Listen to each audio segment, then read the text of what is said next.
బెంగళూరు శివార్లలోని పరప్పన అగ్రహార జైల్లో శిక్ష అనుభవిస్తున్న అన్నాడీఎంకే ప్రధాన కార్యదర్శి శశికళ రాజభోగాలు అనుభవిస్తున్నారనేందుకు సాక్ష్యంగా ఒక వీడియో సామాజిక మాధ్యమాల్లో హల్చల్ చేస్తోంది.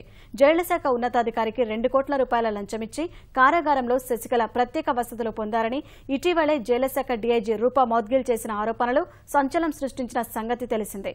శశికళకు కారాగారంలో ఒక అంతస్తులోని 5 గదులున్న విభాగాన్ని కేటాయించారని, కోరుకున్న వంటల్ని రుచిగా వండి వార్చించేందుకు ఒక గదిని కేటాయించారని రూపా మౌద్గిల్ తన నివేదికలో బయటపెట్టారు. దుస్తులు దాచుకునేందుకు, స్నానపానాలకు, తనను చూసేందుకు వచ్చేవారిని పలకరించేందుకు శశికళకు వేర్వేరు గదులు ఏర్పాటు చేసినట్లు నివేదికలో రూపా పేర్కొన్నారు. ఇతర ఖైదీలెవరూ శశికళను పలకరించకుండా బారికేడ్లను ఏర్పాటు చేసినట్లు తెలిపారు. ఇది కారాగార నియమావళికి వ్యతిరేకమన్నారు. ఇందుకు సాక్ష్యంగా ఒక వీడియో చిత్రాన్ని ఆమె జతపరిచారు. సామాజిక మాధ్యమాల్లో హల్చల్ చేస్తున్న వీడియోలో జైలు యూనిఫామ్లో ఉన్న శశికళ చేతిలో ఒక కవర్ పట్టుకుని బయటకొచ్చే ముందు 2 మహిళా జైలు సిబ్బంది పరిసర ప్రాంతాలను తేరిపారా చూడటాన్ని గమనించవచ్చు. అయితే రూపా మౌద్గిల్ చేసిన ఆరోపణలను ఇదివరకే ఖండించిన కర్ణాటక ప్రభుత్వం ఆమెను జైళ్ల శాఖ నుంచి ట్రాఫిక్ విభాగానికి బదిలీ చేసింది.